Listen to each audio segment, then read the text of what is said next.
On the 10th of October last year, I commemorated Moi Day with a tweet that kicked quite a storm on my timeline on Twitter. Well, guys, the man is dead, and I'm back with a tweet for my kicker. Here is what I said.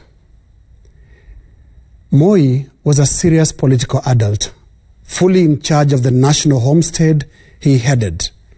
He genuinely cared for national unity, running a government largely representative of the face of Kenya.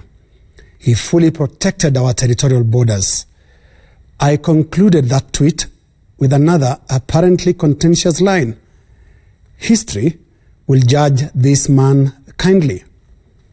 Now, don't get me wrong on that tweet or this kicker.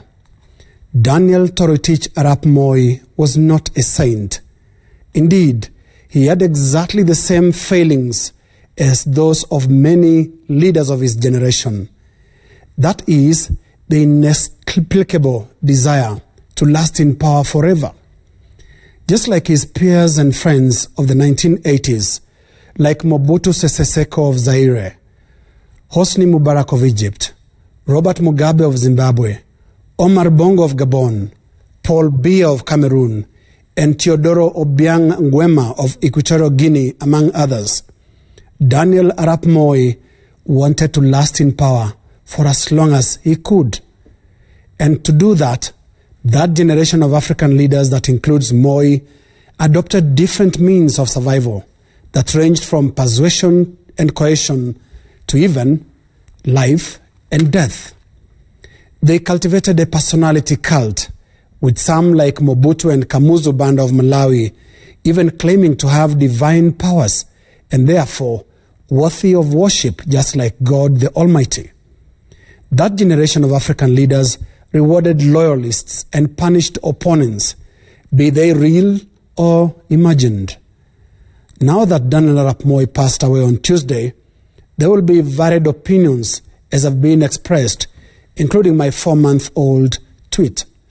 So, why did I on Moi Day last year consider Moi a serious political adult in charge of the national homestead he headed? First, because he seemed to regard Kenya as a homestead that he, as president, was in charge of. He considered himself, as every president ought to, as the decider-in-chief, the go-to person, the head of the national family, so to speak. With Moi, that proverbial buck stopped with the president, as it ought to, one may add.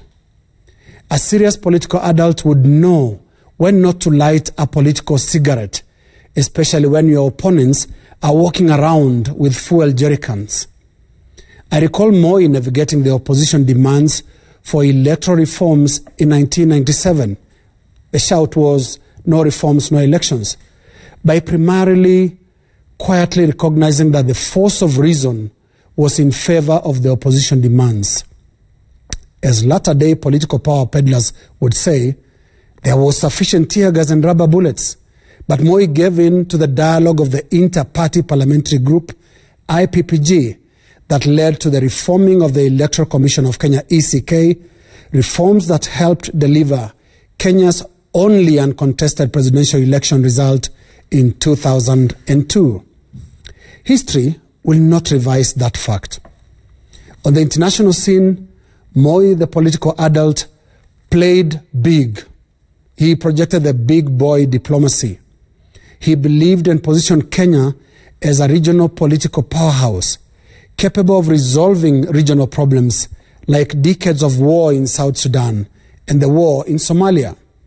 Sudan's warring parties negotiated peace in Naivasha and Machakos, while Somalia warring parties crafted transitional governments, several actually, in Eldoret and at the Multimedia University near Ongata Rongai. And whether it was at the African Union or the United Nations or the East African Community, EAC, Moi's and therefore Kenya's presence was always felt at the international level. History will not revise that fact. On national unity and a government representing the face of Kenya, pick any cabinet of the Moi era and see what a considerate balancing of regions is all about.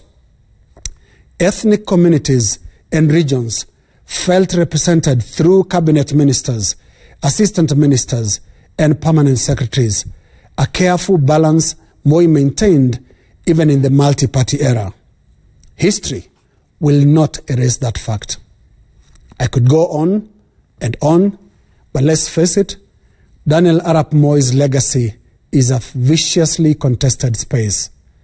But they say history is a good judge, and that is because history will table both the good and the bad of Daniel Toroitich Arap Moi. May the second President of the Republic of Kenya rest in peace.